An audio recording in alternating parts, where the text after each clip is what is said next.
So right now you're purely just looking off of what's on stream, right? Yeah, What are the matches that you would see on the match? And Cloud9, Gen.G, these two teams have a lot of tape on one another, but going into this event, I think there's just going to be a lot of questions that we need to get answered regarding Split in particular. Are we going to see Breach again, right? Is GMD going to bust out the Breach? He's been doing that a lot, and I mean, you and you and Sean were losing your minds over the Breach, and it seems like that's exactly what they're going to do here. So I like this choice on the attack. They like to take this Breach and apply pressure on A side by forcing that player off of top A. But right now, I mean, you know, still early rounds. I'm excited to see Breach in this rotation, guy. I love that they bring this. And then another element that I didn't anticipate, and Puckett's going to be so happy about this, as well as Rivington, is that Reyna is going to be in the fold here. Yeah, so many cool things to think about, and I completely agree with Breach. I think especially on the defensive side, he allows you to get pretty aggressive. There's lots of set pieces you can do to get that early round information, which we're talking about. But here we go. The map Split is our proving ground for these two teams at the beginning of this series. We'll have to see exactly what Cloud9 are able to do here. From the offset, we'll see a Boombot sent down mid just to try to get some information, see if there's anybody lurking around that position. But we have a very defensive setup initially from Gen.G, just also themselves trying to feel out their opponent and see if there's any shenanigans that are to be expected right at the beginning. And Mitch has been holding on to that paint bomb for a while. Finally deploys it, but that's actually a huge win for Gen.G. They're able to deplete some of the utility early on. Yeah, taking the utility away from the Rays is infinitely valuable. Now, this is where I think we're going to see some scary plays coming out with this Breach, right? Once he gets that opportunity to hit that fault line, now they're just going to go and push this one right in. Shinobi's going to be waiting in the wings in the backside, does manage to get a kill, but there's that flash. They have the response, but the cross is good, and that's going to be Vice, who manages to pick up 2 kills there. Some weakened members as well for Gen.G. GMD was basically, or I should say GND is going to be in a bad spot over in the back, and that is basically going to do it, wrapped up in a nice pretty bow. And that really boiled down to just Vice anticipating that and having Shinobi's back when that push came through. Yeah, absolutely, and it felt like Breach is the agent that could have answered all of the problems there. We saw that flash that goes through the little hut at the back of the B-bomb site to deal with that player that is difficult to deposition, and then Breach can also, you know, use the aftershock or the flashes as well through the big pillar to maybe deal with anyone on site around default. But Vice, as you said, like, you know, just amazing stuff from him, able to get that extra value that he needed to stop that push. And now it's the eco, and we might get the jet dash. Actually, not up a ramp, but into the bomb site instead. Oh god, the shorty shenanigans, always a problem, but it looks like they'll hold on for now. Kind of scary to see TenZ playing this arena. Not something you really would see all that much in North America, but we're going to get a little taste of it here. Now, Shinobi's going to be cut away in the back. Effie's, though, with a classic headshot is going to make quick work of him, though. Watch out as that nade is playing right in the middle, and they're just going to push this one right through, thinking that they were safe for the time being, though. There goes more of the judgment being laid down. Effie's, though, is going to be on top. They know exactly where he's going to be, so they should be able to deal with this one, win the round outright. Effie's doesn't really have much of a choice here. Maybe try and go for a few kills, generate some more pips for that res, but they're not going to give him even that there. He'll at least get 1 pip for dying, and that's basically going to do it. So C9 starting off strong here with 2 straight. It's a nice solid start, and you know, moving into this buy round for Gen.G, I'm curious if they'll try to play things standard, or if they will just go a little bit aggressive, try to be unpredictable. Again, we have to imagine these teams have studied each other quite a lot, and they certainly have a lot of experience playing one another, so there's already sort of a meta that exists within the matchup specifically. But we see a very aggressive mid presence coming in here from Cloud9 to start things off. They really want to fight for this. They have, obviously, as you mentioned, TenZ on that Reyna, so the Leer can be certainly a great way to get a quick burst of aggression. However, there's not too much presence from Gen.G there, so C9 don't pull the trigger on that. I think they're quite comfortable knowing that Gen.G, they're just going to be spread out, C9, so they can play this one out slowly too. In case they start to get an indication that there could be activity in the mid, the Reyna's Leer should be able to force some attention and actually maybe even push them back a little bit. Leer, very strong ability for the Reyna. Can be shut down quickly though, bear in mind. All you got to do is shoot the eye if you have 2 players there looking and anticipating it. They obviously are not going to be all that aware. And then you got to bear in mind that TenZ is going to be just waiting in the wings with this judge. Now, though, the look is going to be coming over toward A site as Hwin's making his way all the way up here. He's got a good angle to try and deal with these two players. He's going to just need that distraction to give him that opening, that opportunity. He knows that players are going to be lingering about too because he's hearing them moving about on top of the box. And this is just a very slow round, but they're going to wait for the prime opportunity. There goes one smoke. It's going to go out, and DDKs is looking quite nice here, potentially for Gen.G. They got the flash off. The initiation's good. Effys is able to get the kill, but on the rotation is going to be TenZ with the judge, so they know exactly where he's going to be located. And Shinobi manages to cut one down, getting a second with that Bulldog too. And while this play was looking like it could have worked out quite well with the first frag coming in for Effys, ultimately, it was just going to be C9 rotating very well to deal with that. Yeah, C9 played that so well in terms of just keeping things extremely passive. They're just relying on having that mid-control the entire time. TenZ was able to get info and make sure that he could always assist either side depending on what was going on.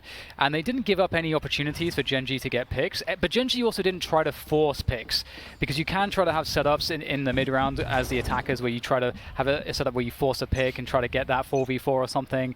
But Cloud9 have proven that if you don't pressure them more, they are just going to be very comfortable, and they're going to run down the clock on you, and the clock will become your enemy. Here is the anti-eco now for Gen.G. Oh, rather for Cloud9 against Gen.G. Shorty doing some work, as always, Golden Boy.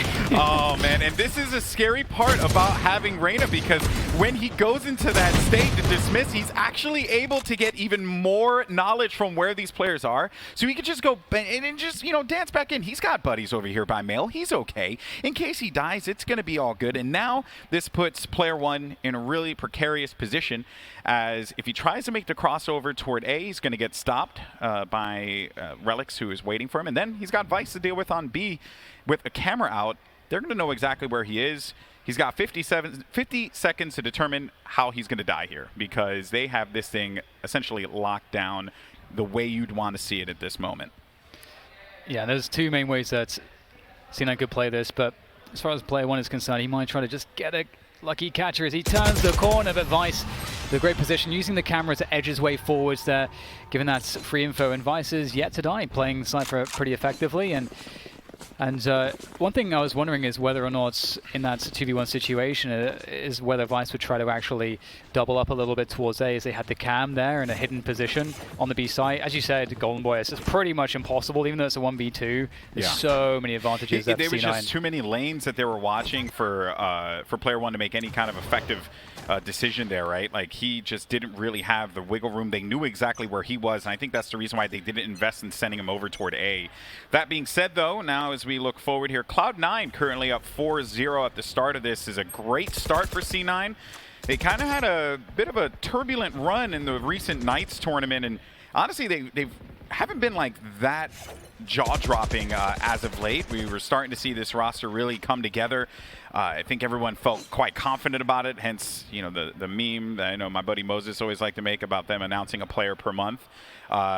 Finally, they get to this point where they have the consistency, and now we just need to put this together for some wins, and so far so good for Cloud9 at Pop Flash. So Gen.G with very late mid presence, but it's not too threatening at this point. We get also a ramp presence, so looking to possibly go for the split towards the A side. They've only got 50 seconds left. That's a great pick found towards that A side. That is the Phoenix dealt with, who has been anchoring, so they may not expect that TenZ will be on the site. And oh, they're actually going to go for a rotation off of this. That's beautiful. So smart. Banking on the fact that C9 will rotate players towards this A side. They're going for a quick little fake, and the timing is going to work out here. Yeah, they got everything that they want, but they are going to have to deal with this raise. Mitch, Op looking right on the target. They'll need to get either a flash out. Oh, he actually de-scopes at the worst possible time and is now going to be tucked in the back of the base. That was just bad timing through and through. Now they're going to take this B side cleanly. Spike finally going to go down.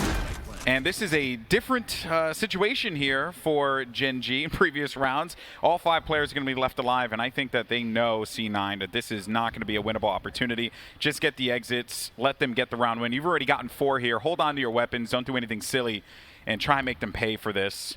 But that just boiled down to Mitch descoping at the worst possible time.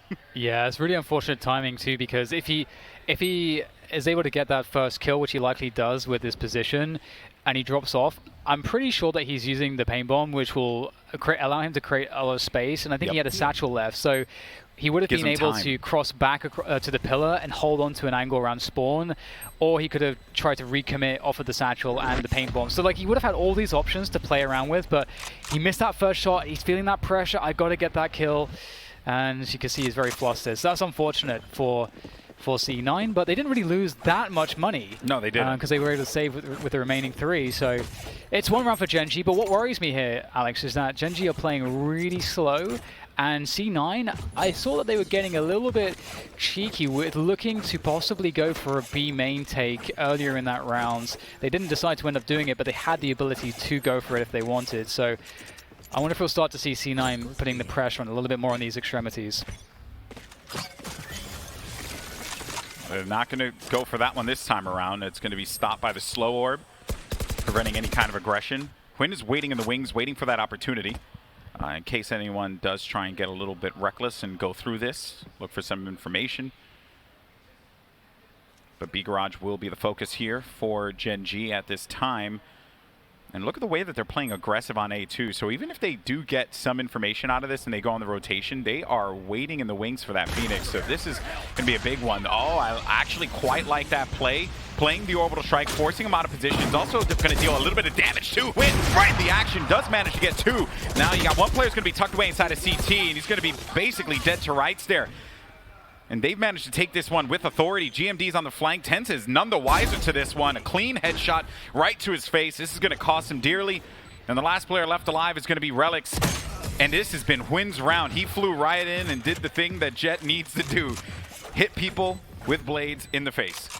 So one of the really cool things there on the approach in as well from Gen.G is that they've been playing a really slow pace the entire game. So they're capitalizing on an aggressive timing that they've never been this fast before. Yeah. So C9 are also don't have any vision towards B main, and they don't hear an ultimate orb tapped in B main, which normally would probably be what you would expect to hear, which would give them some clue that there is some presence there and the default's carrying out as normal.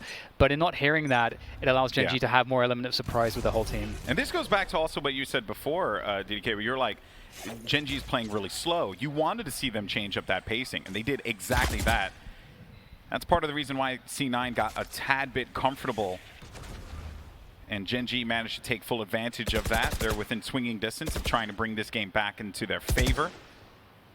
It's now Huynn's going to be working along with player 1 here on a ramp. They do have Tens looking at this one. When he crosses, he might get picked by the op, but he disengages. Oh, if he stayed there just a second longer, he probably would have been able to get the pick. And now that's going to give Huynh free reign, gets the kill on Heaven. You know, Tens has to be kicking himself for that one, and he's waiting for anyone to be coming through the transition there onto the ramp. Meanwhile, Michael's actually, he sees one player, sends that paranoia to send him out, and then he's going to TP out of there into the backfield. Gives him so much information as to where Tens is going to be located.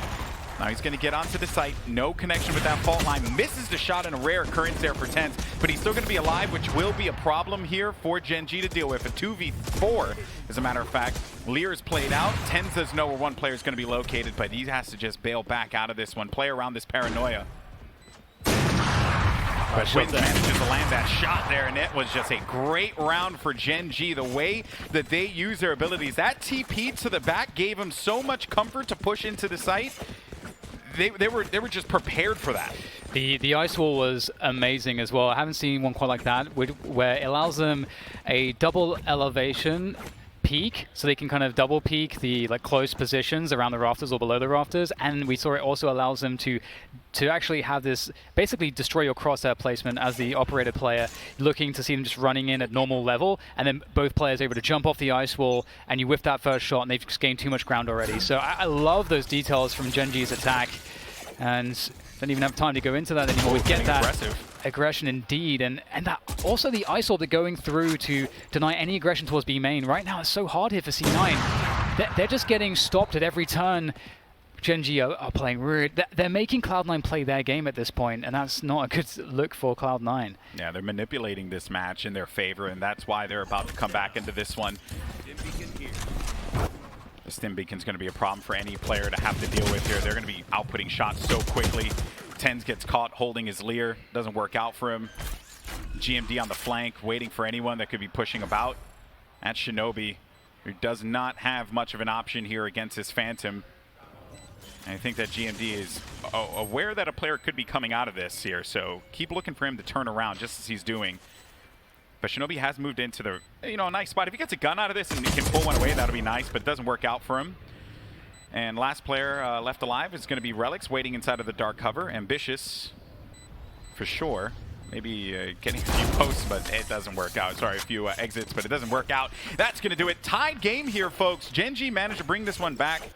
And this is kind of like what we saw from C9 a few times in the past, DDK. I don't know if you recall, but like there was this, they would go like 4 rounds straight, winning, and out of nowhere they'll lose 4 in a row. It's par for the course, unfortunately. Well, what's interesting to me right here is that we have only the one ult for Gen.G, but it's the Breach ult, which is extremely powerful to take sites or to defend sites. And for C9, they have 4 ults. So here, it would be amazing if that Gen.G could force C9 to burn more ults than they need to. That would be a really huge win for Gen.G in a situation like this. We'll have to see how that Breach ult comes into play. And it might be that they want to go for this B site. It's a bit easier to get value out of the initiation with the Breach ult onto B than it is a... It looks like that might well be the plan here. Vice is going to be the hero to stand and hold this one down. We'll be backing away from this, and they're waiting. And you called the DDK. They're waiting for it, and they're going to connect with the Cypher and Raze.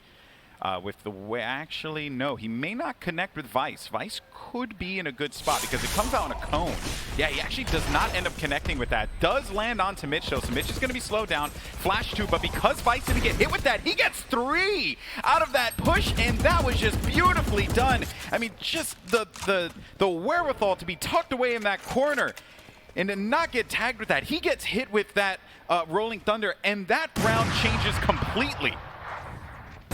Yeah, this is a really big problem. Effys will try to stay alive for as long as he can with the Operator, see if he can do some more damage. They do want to get it out of his hands, but you also don't want to give up too many kills and make it too easy for Effys to just get all of these kills. And as you mentioned before, Sages are always looking for ways to build their ultimate, and he would be able to do so with getting extra kills, but does get taken down by Relics. And one thing there is that you could maybe make the argument that Gen.G were a little bit predictable there. We have that information that the only thing that they have is the Breach ult. C9 also have that information as well, and so they're going to be on the lookout for setups. And as I mentioned, B is going to be a way more common way to use that if you're just going to go off of it just from a raw set piece as opposed to just like defaulting and then finding a spot in the mid round. So I think that's part of the problem there for Gen.G. It was just a little bit telegraphed. But we talked about that before. Gen.G, they're a team that can be a bit more telegraphed than some, but they can still make it work. Well, back to the drawing board we go, and C9 with a whole heap load of ultimates to use. That could very well be just game changers for them. Mitch does not get hit with that flash, and actually he's going to help him out to be inside of that smoke. And we'll just continue to play this one out. GMD just playing the lurking game now. Getting any kind of information that he could possibly garner. There are going to be 3 players on this site. Most importantly, the op is going to be holding this angle too. Now, the moment that he crosses this GMD, he will get popped by that op. So I think he just, not knowing, but he'd rather just not try and dry push this if he doesn't need to. He keeps dancing with that idea. Meanwhile, on the B site, Vice is going to have to deal with a lot of players here. Paranoia is going to come out. No kills exchanged quite yet, but Vice does manage to pick up a kill there against Mikhail. And off-screen, Tens did get that shot against GMD. That paid off for him big time. Now, though, it will be Gen.G tucked away in the back. They have Spike. They're going to play it over at the default now. And with Wind alive still, that will be a problem here for C9 to deal with. Yeah, this Operator at the back of the side can be problematic. Oh, great orbital strike coming down, forcing them to split up there. The run it back is going to get burned. So ult for ult slows things down. There comes the rocket. Oh, great shot from Win. catching Mitch, able to dodge, able to dash out of harm's way, and now that leaves Relics in a horrible crossfire. He has the wall though to break up the crossfire, try to find 1v1s. In goes the flash, manages to nail player one, and this is going to be tough now. 1 versus 1. Here comes Win around the side. Will Relics play the guessing game correctly? There it is! The shorty from Win finishes things off. What a great round from him. Gen.G pick up a much needed round. That was amazing there. I mean, the fact that Win managed to stay alive and get that one critical shot there on Raze at the perfect moment. And that's the reason why you're seeing so many people argue about who is really strong in Valorant right now, which agent is really strong in Valorant. And that reason right there, that's the reason why the argument always trends toward Jet. Because in any other circumstance, that was any other agent, that player would have died to that rocket. But Tailwind allows him to get out of that sticky situation. May actually get an explosion off of a pick from Win here as well, looking to just speed things up. Gen.G haven't done it, just a straight contact play. You can see they're just walking all the way, hoping that Win can get a pick, and then they can just rush it in behind that. But obviously they have a plan B if that's not the case, and Relics is at the top of a ramp, so there could be problems here. And there it goes, the dash up drop, that wall again to create very dangerous peaks. Ooh. It's very hard for C9 to defend this. They'll try to hold on, and Relics still has a ramp control with 10s. Yeah, with the fire rate being increased there, it will be quite challenging to try and win that fight. One thing that I'm not noticing that they're doing, when they played the fault line breach before, what they were doing was they were allowing that fault line to try and push players back, but Mikhail manages to get 2 there. Oh no, he's going to go right into the hands of Relics, who saw him, but player one traded that one out. I think that now that they know that they're stacking A like that, perhaps they start using that fault line to force him back.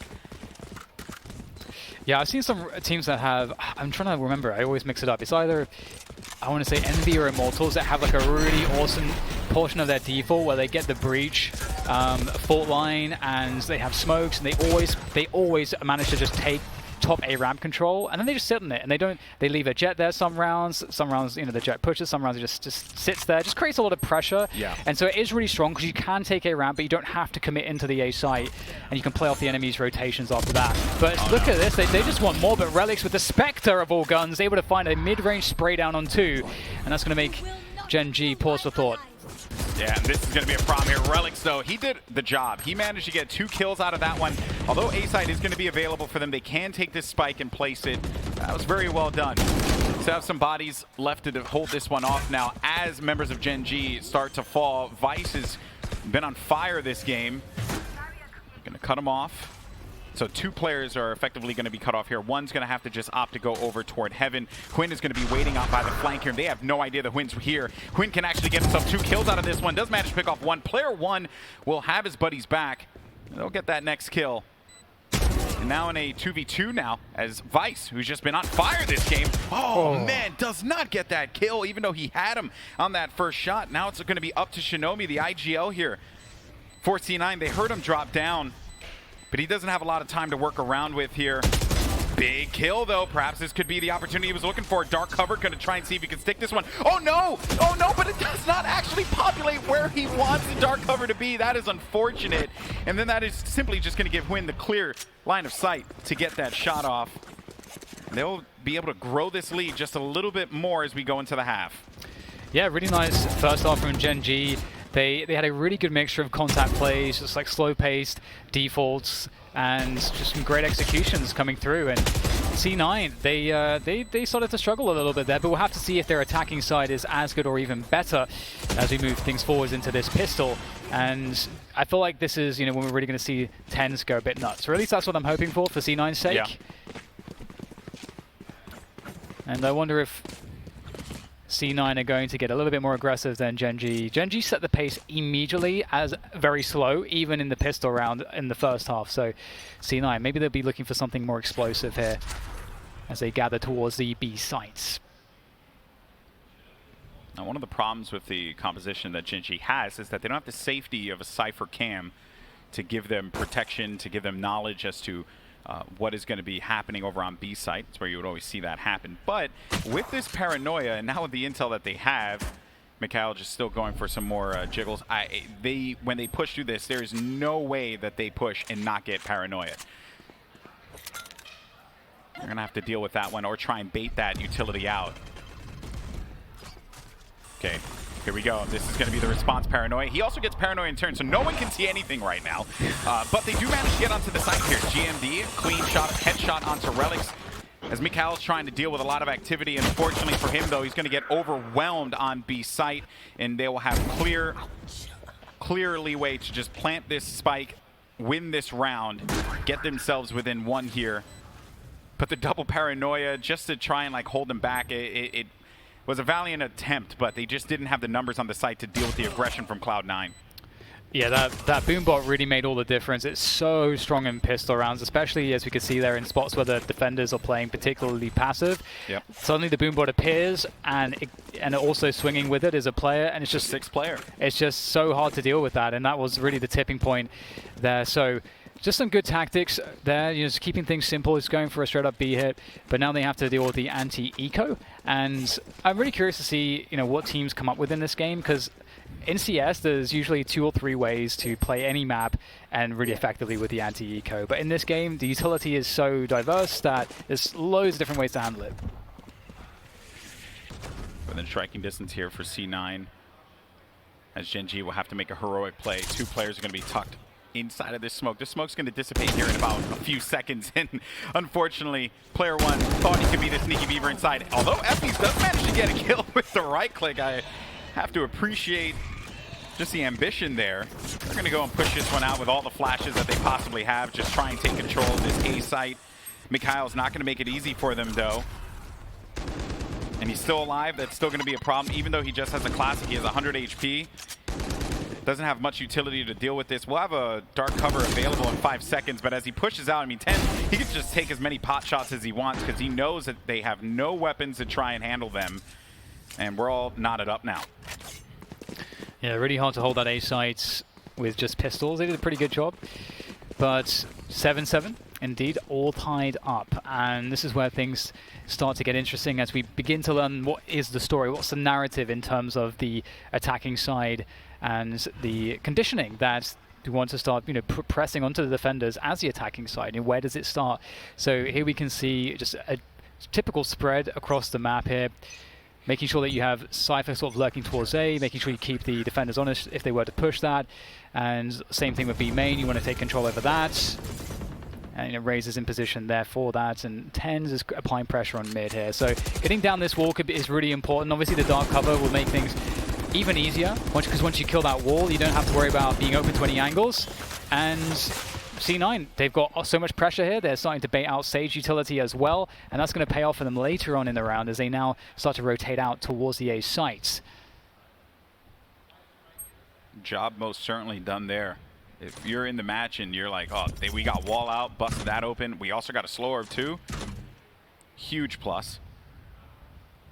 But now actually leave only the Brimstone here on site now, and Mitch actually just going to go and send it with those 2 satchels, just looking to get on top of this, and I like that play only because it's now going to alert them and it's going to make them have to rotate this one and play a little cautiously. The problem is that player 1 is all the way back on A site, and there's no real way for them to try and deal with player 1 here.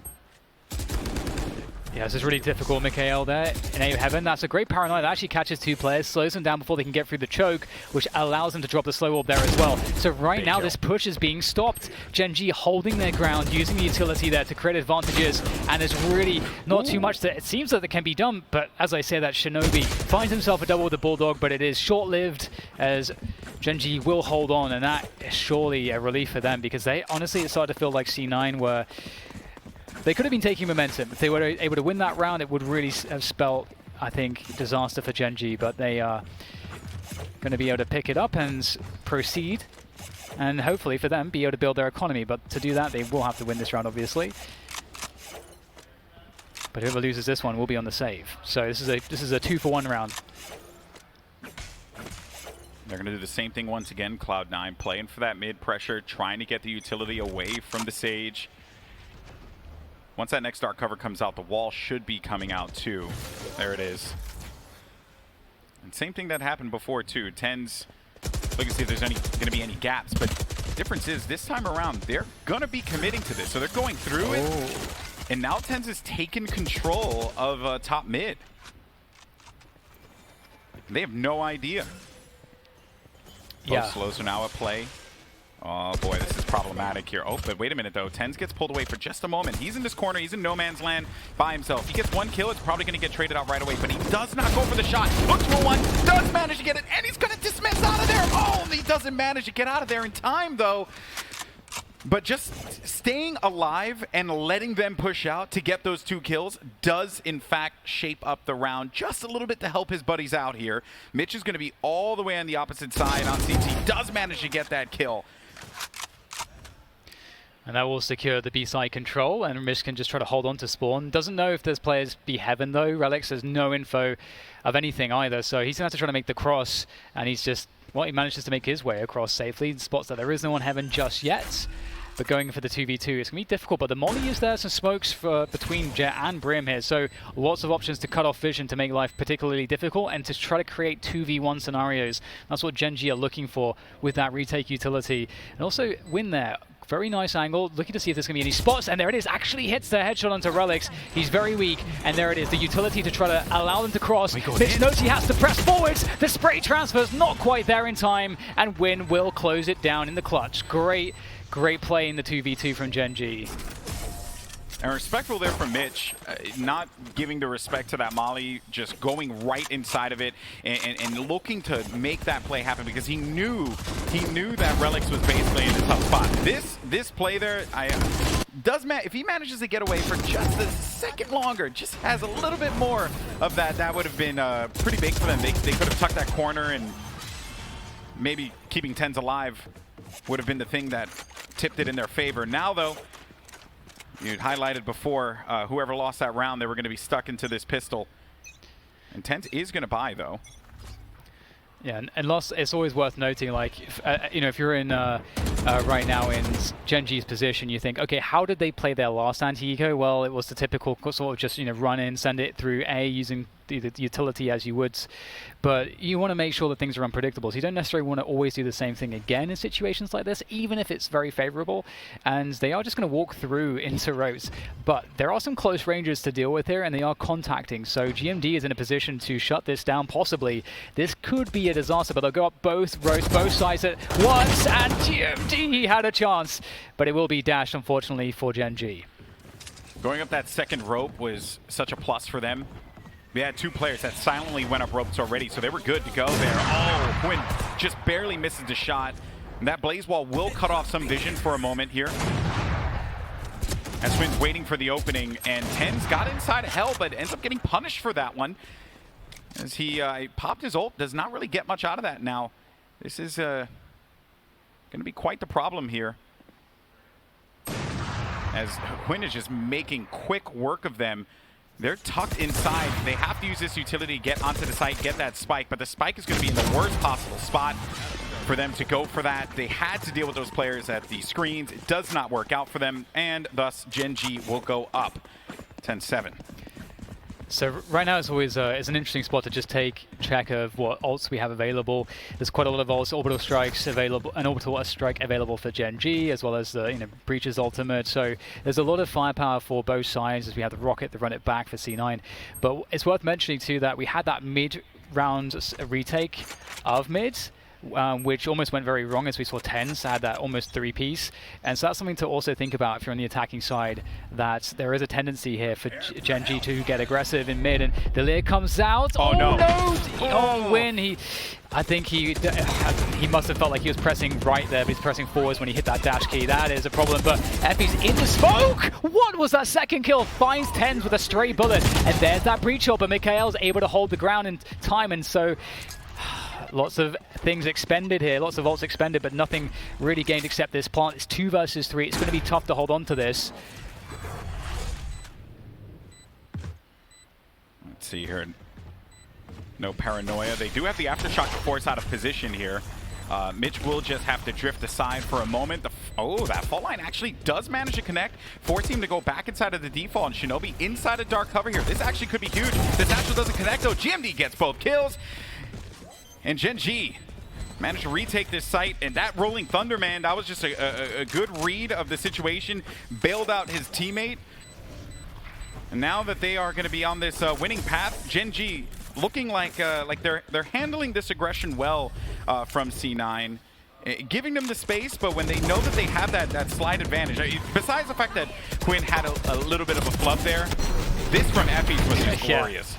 Yeah, it was really awesome to see, and I'm wondering if C9 are going to go for a faster approach in mid. They'll have to get rid of Sage's utility first, but right now one of the things that they could use to their advantage is to run it back, and that could be a way to clear some ground and space. But again, you do have to deplete Sage's utility to really make that as effective as possible. So we'll see if that's the approach or if they'll find a different use case for that run it back. But they definitely need to start picking up rounds here. As you mentioned, Gen.G really close to closing this one out now. And more presence towards A, the typical, cam going up, making everything look normal. But with that said, there is info towards B main here as well for Gen.G. So they have a good read, I think, as to what's happening in the early rounds. They're quite confident that is going to give them the freedom to be able to push up. Player 1 does manage to pick up 1 kill. GMD from on top of A ramps does a lot of damage here to C9. And now they basically just don't have a lot of room to work with. And Mikhail's got this flank covered here. Backs out at the worst moment, but I think it'll be okay.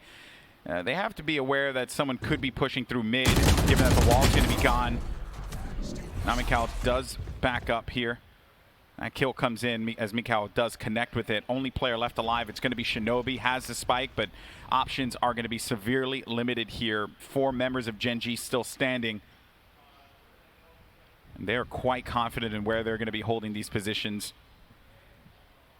Yeah, this is really cool to see that they're playing B retake style, and it's something where they know what they're going to bank on what they know for sure, and just make sure they're playing safe. They're in a 4 versus 1. They don't have to risk anything. They can easily overwhelm just one single player. Giving him a plant is totally fine, and you can see Shinobi's going to be forced to make the plant behind this box. Could actually just get sprayed here because Win knows exactly where he is, so very easy to handle, and nothing lost there. Just sure, they'll allow a plant to go down, but more importantly, they're going to make sure that they secure the round, and possibly, sometimes having that plant go down, that's an extra ult point off of the defuse. So if you're not concerned about the economy and how that's working out for yourself and your opponents, then that can actually be a win to allow them to plant in some situations.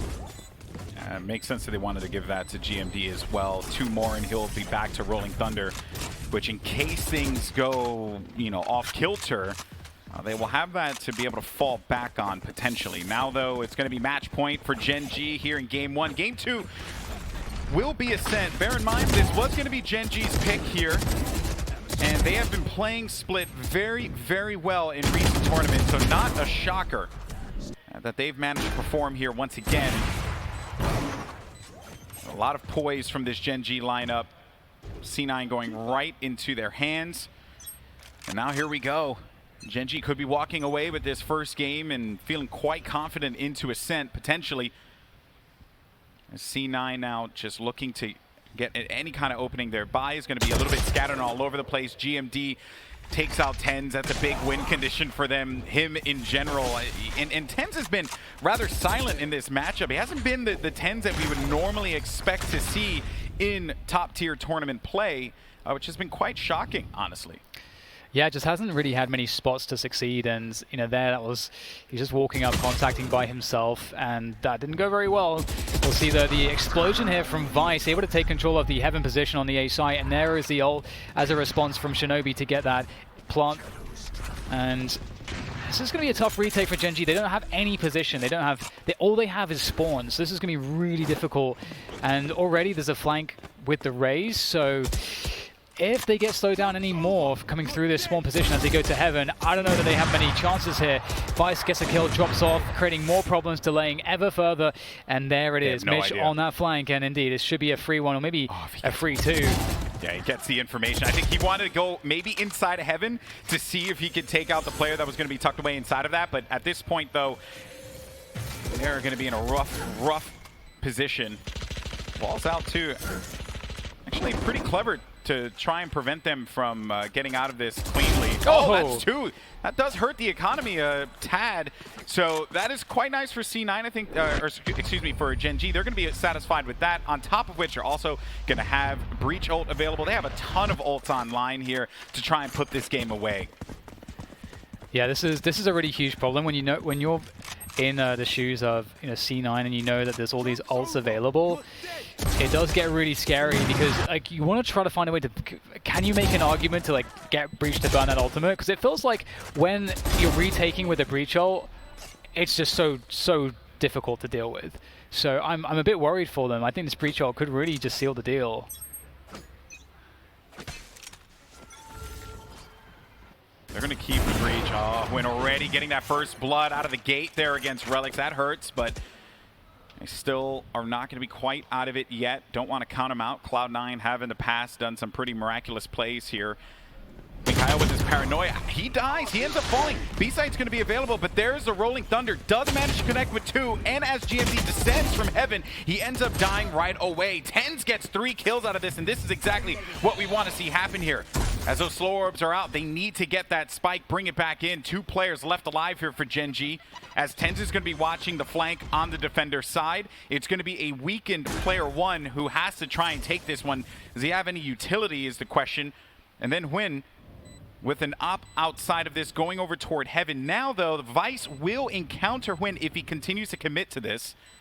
They don't have anything to block vision, but they do have a molly. Don't really see how they're going to be able to incorporate that here. It's going to boil down to Hwin being the problem child inside of heaven. He's waiting for that opportunity to try and pull the trigger on this one. Player 1, and there it is. There's the first kill. Now Hwin can actually go and push this one forward. He's got the angle. He's got the cross here. He's got the cross. He's got the shot. Oh, he's going to sink it. Oh, Hwin!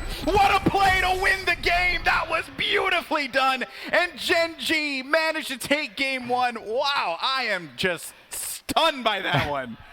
That's amazing. I can't believe that. Like, that's like a true not like this moment. They had that round in the bag. They're like, okay, we can just fall back to B main. There's no way they can do this.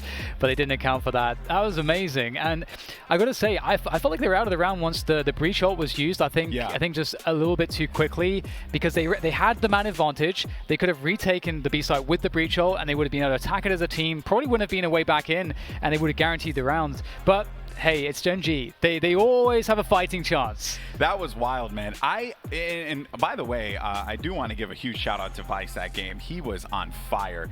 Vice gets a lot of flack for being that the 5th guy picked up, right? He's okay. Like he performs. He does the job when it needs to. But when Vice goes off, that team actually it's pretty scary to deal with, right? Especially for a lurking Cypher. Now though, that whole instance was just dependent on Hwin pulling the trigger at the perfect moment, and I loved everything about those final moments there. But DDK, it's not that shocking to see Gen.G take this game like this. They have been slowly but surely becoming I don't want to say a top team because they've always been a top team. That's why they're here, Pop Flash, but they're becoming a threat for a lot of these established teams at the top, wouldn't you say? Absolutely, I completely agree. And one person that you definitely need to have your eye on if you're focusing on Gen.G or if you're just starting to follow Valorant is GMD. A name that always comes up, a name that always delivers.